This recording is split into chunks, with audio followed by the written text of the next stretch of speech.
আপনার ফেসবুক পেজটি যদি আপনি প্রপারলি সঠিকভাবে সেট আপ না করে রাখেন, তাহলে কিন্তু আপনার ফেসবুক পেজটি কখনোই ফেসবুক টিম অন্যদের সামনে সাজেস্টেড ফর ইউতে নেবে না, কিংবা আপনার পেজের ভিডিও কিংবা পেজটা কখনোই কিন্তু অন্যদের সামনে যাবে না, যার ফলে কিন্তু আপনার পেজের রিচ এঙ্গেজমেন্ট কখনোই বাড়বে না এবং আপনার পেজটা কিন্তু আপনি কখনোই দাঁড় করাতে পারবেন না। তো সবার আগে আপনি আপনার পেজটাকে সঠিকভাবে সেট আপ করুন। এখন অনেকেই আছে যে বলবে যে এই সেট আপগুলো ওকে না করলে কি হয়, কিছু হয় না, কিন্তু না, আপনি ভুল।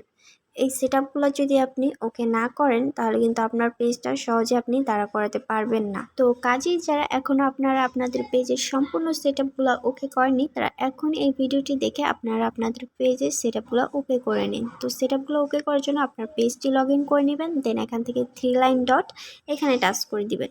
দেন এখান থেকে এডিট এই অপশনটিতে টাচ করে দিবেন। এডিট অপশন আসার পর এখান থেকে প্রোফাইল পিকচার এবং কাভার ফটো এই দুইটা জায়গায় আপনারা এমন দুইটা ছবি ইউজ করবেন যেই দুইটা ছবি আপনারা এর আগে অন্য কোথাও ব্যবহার করেননি, এবং আপনাদের নিজস্ব ছবি এবং নিজস্ব তৈরি করা ছবি, এমন দুইটা ছবি ইউজ করবেন। দেন এখান থেকে বায়োর জায়গায় টাচ করে দিবেন। বায়োর জায়গায় টাচ করার পর এডিট বায়ো এখানে টাচ করে দিবেন। দেন এখান থেকে আপনার পেজটা যে বিষয়, যে রিলেটিভ পেজ, ওই রিলেটিভ একটা ডিসক্রিপশন তৈরি করে দিবেন এখানে।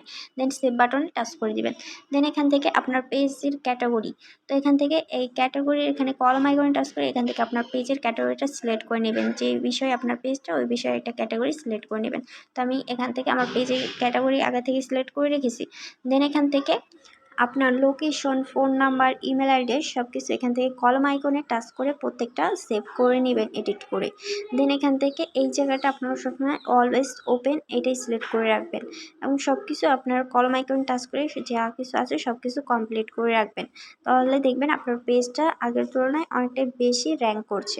তো সবগুলো সেভ করার পর এখান থেকে আবার একটু নিচে আসলে দেখতে পারবেন যে এই যে লিঙ্ক, তো আপনার এইখানে এডিট অপশনে টাচ করে কিন্তু আপনাদের কোনো ওয়েবসাইট থাকলে, ইউটিউব, ইনস্টাগ্রাম, টুইটার যে কোনো ওয়েবসাইট থাকলে সেটা এডিট অপশনে টাচ করে কিন্তু এখান থেকে আপনারা সেই সব সোশ্যাল মিডিয়ার কিন্তু আপনারা লিঙ্কটা অ্যাড করতে পারবেন। তো যার মাধ্যমে কিন্তু আপনাদের পেজে যদি কোনো ফলোয়ার থাকে, তারা কিন্তু চাইলে সেই আপনার পেজ কিংবা ইউটিউব চ্যানেল যে কোনো জায়গায় কিন্তু তারা দেখতে পারবে আপনার ভিডিওগুলো, এবং আপনার ইউটিউবটাও কিন্তু সাথে সাথে প্রমোট হয়ে যাবে।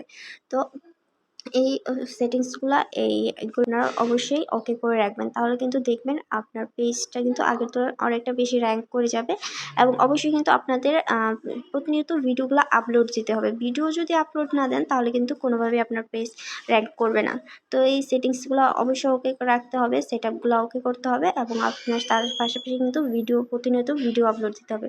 তাহলে কিন্তু দেখবেন 1-2 মাস যদি আপনারা কন্টিনিউ করেন ভিডিও আপলোডটা, দেখবেন আপনার পেজটা কিন্তু র্যাঙ্ক করে যাবে এবং আপনার পেজের ভিডিওগুলো ভাইরাল হয়ে যাবে।